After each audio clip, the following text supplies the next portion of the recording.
جس حماس کی آج اللہ کے فضل سے پوری دنیا میں تعریف ہو رہی ہے، ڈنکے بج رہے ہیں حماس کے اور اس کی قوت کے اور ہمت کے اور حوصلے کے اور مقابلے کے۔ سن لے لوگ، یہ حماس سعودی حکومت کے نزدیک دہشت گرد ہے۔ جس طرح اسرائیل کے تحفظ کا امریکہ کی طرف سے وعدہ و ضمانت ہے، بالکل اسی طرح آل سعود کے تحفظ کی ضمانت امریکہ نے دی ہے۔ اتنی بات سب کو معلوم ہو جانا چاہیے، بالکل کھلے لفظوں میں معلوم ہو جانا چاہیے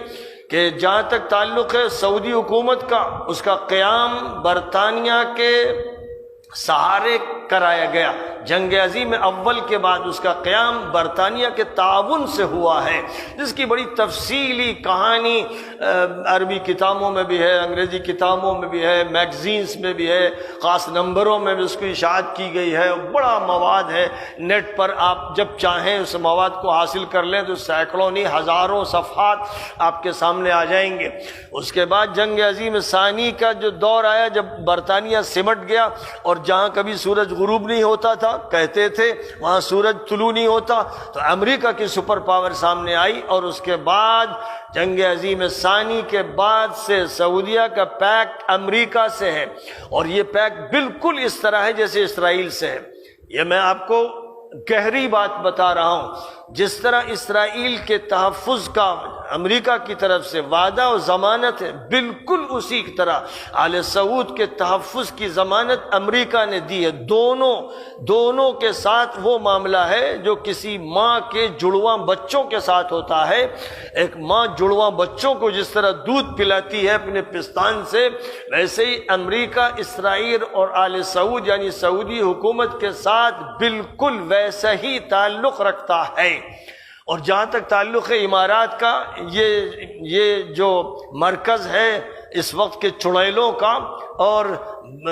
مسخ فطرت قسم کے صہیونیوں کا، تو ان کا دور تو بہت بعد میں شروع ہوا، ان کو تو کوئی جانتا نہیں تھا، یہ سب بدو قسم کے مارے پھرا کرتے تھے، نہ پیروں میں ان کے چپل تھی نہ سر پہ ان کے ٹوپی تھی، یہ تو بعد کے دور میں۔ تو سعودی حکومت تو قائم ہوئی اور ٹوٹی اور قائم ہوئی اور ٹوٹی، اور آخری دور میں پھر یہ 19ویں صدی کی دوسری تیسری دہائی سے اس کا سلسلہ چل رہا ہے۔ لیکن یہ جو بدو ہیں یہ بعد میں ظاہر ہوئے، اور تیل ان کے یہاں بھی نکل آیا تو ان کے دماغوں کے اندر بھی خناس بھر گیا۔ اب ان کی پالیسی اور آل سعود کی پالیسی میں کوئی فرق نہیں ہے، بلکہ اس وقت یہ دو ہاتھ آگے ہیں، یہ زیادہ بڑے صہیونی ہیں۔ محمد بن زائد زیادہ بڑا صہیونی اور مجرم ہے، اور جہاں تک محمد بن سلمان کا تعلق ہے، حرمین کی وجہ سے وہ شرماتا ہے، کبھی جھیپتا ہے، کبھی چیختا ہے، کبھی اظہار کرتا ہے، کبھی چھپتا ہے، کبھی کتراتا ہے، کبھی نیوم شہر کی بات کرتا ہے، کبھی گانوں کی محفلیں سجاتا ہے، کبھی رقص و سرود کا انتظام کرتا ہے، کبھی سینما گھر کھولنے کی بات کرتا ہے، کبھی ٹرمپ کے پیروں میں اس نے دولت رکھی، کبھی کشنر سے دوستی کرتا ہے، کبھی نتنیاہو سے چپ کے ملتا ہے۔ یہ ایک بڑا شاطر، بڑا چالاک، بڑا عیار اس دور کا عبداللہ ابن ابی ہے۔ اس طرح خوب یاد رکھا جائے کہ جو لوگ ابھی بھی یہ توقع کر رہے ہیں کہ شاید فلسطین میں جو مظالم ہو رہے ہیں جن سے ہر مسلمان کا کلیجہ پھٹ رہا ہے،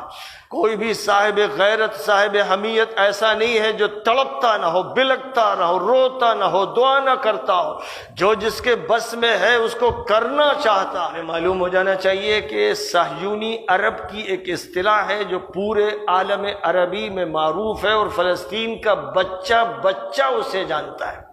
جن فلسطین کے بچوں کو آپ دیکھتے ہیں کہ پولیس سے ٹکرا رہے ہیں، وہ بچیاں جو پولیس سے ٹکرا رہے ہیں، وہ لعنت بھیجتی ہیں آل سعود پر، آل نہیان پر، اور مصر کے سیسی پر۔ وہ جانتی ہیں، چھوٹی بچیاں، چھوٹے بچے جانتے ہیں کہ یہ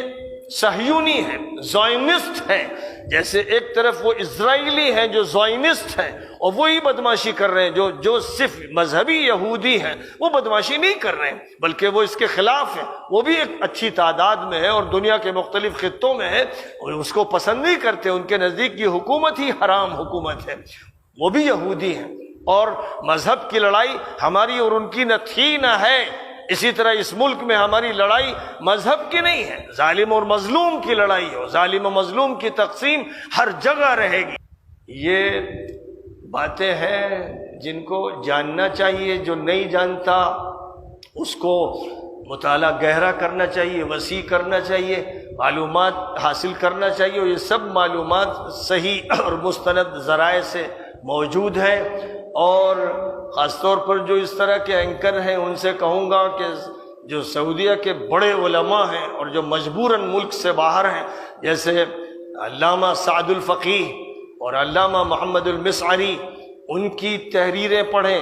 ان کی باتیں سنیں، ان کا جو ٹی وی چینل چلتا ہے اس کو ذرا دھیان سے سنیں۔ اور ان کے علاوہ متعدد ایسے لوگ ہیں جو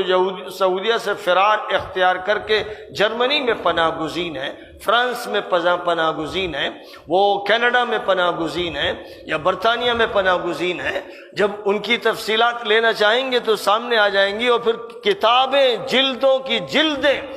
سعودیہ کی سازشوں کی، بڑی بڑی شخصیات کو شہید کرنے کی، تقریباً 50-60 ہزار اس وقت سعودیہ کی جیلوں میں ہیں، جن میں بڑی تعداد علماء کی ہے، طلباء کی ہے، صلحاء کی ہے۔